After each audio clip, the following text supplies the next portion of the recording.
Assalamualaikum warahmatullahi wabarakatuh.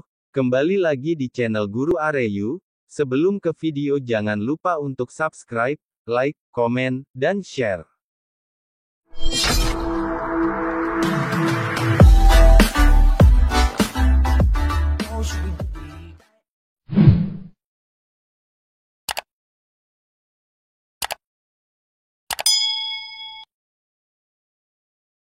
Penghapusan tenaga honorer final, alasan BKN sudah tepat, simak.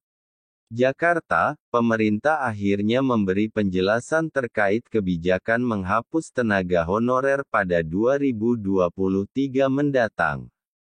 Kebijakan ini sebelumnya mengundang sejumlah polemik di kalangan pemerintah daerah Pemda.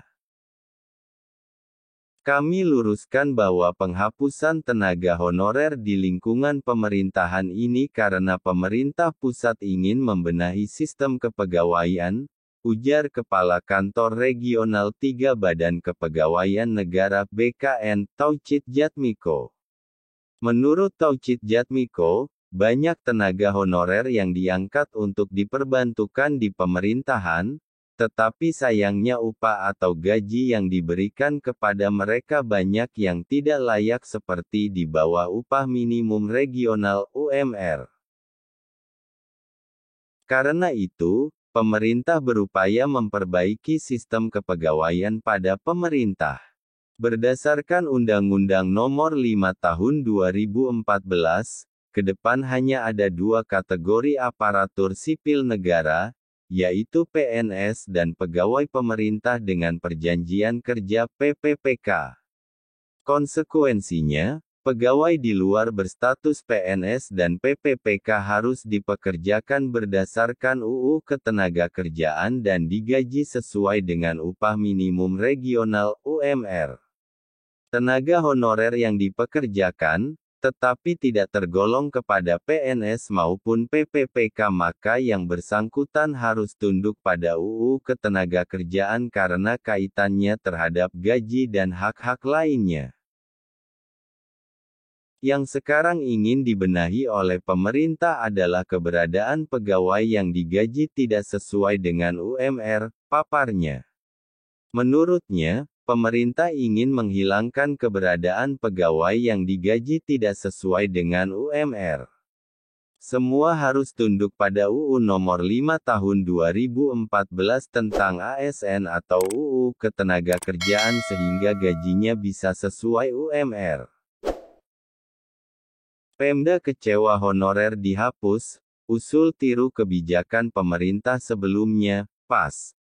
Mataram, kebijakan pemerintah pusat menghapus tenaga honorer mulai tanggal 28 November tahun 2022 memicu persoalan di tingkat pemerintah daerah Pemda. Berdasarkan keputusan pemerintah pusat, ke depan hanya ada dua jenis ASN, yakni PNS dan pegawai pemerintah dengan perjanjian kerja (PPPK).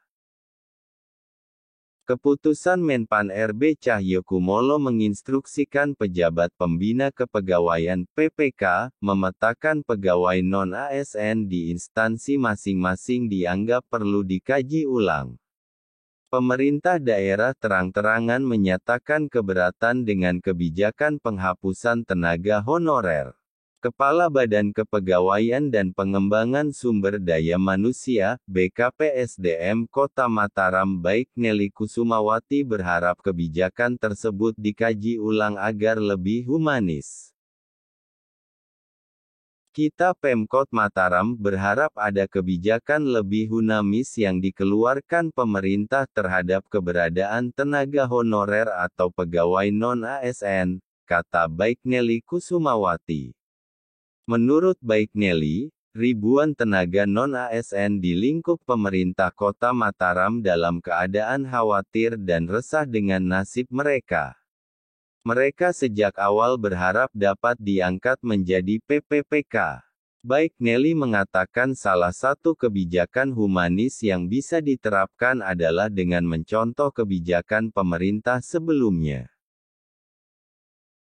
17 silam pemerintah menerbitkan PP Nomor 48 Tahun 2005 tentang pengangkatan tenaga honorer menjadi CPNS. Mereka bisa mengikuti proses pengangkatan dengan mengikuti tahapan-tahapan seleksi CPNS. Syukur-syukur kalau tanpa tes, ujar Baik Nelly. Baik Nelly menilai kebijakan menggunakan alih daya outsourcing, seperti yang disarankan pemerintah untuk tenaga satpam, kebersihan, dan sopir, masih memungkinkan.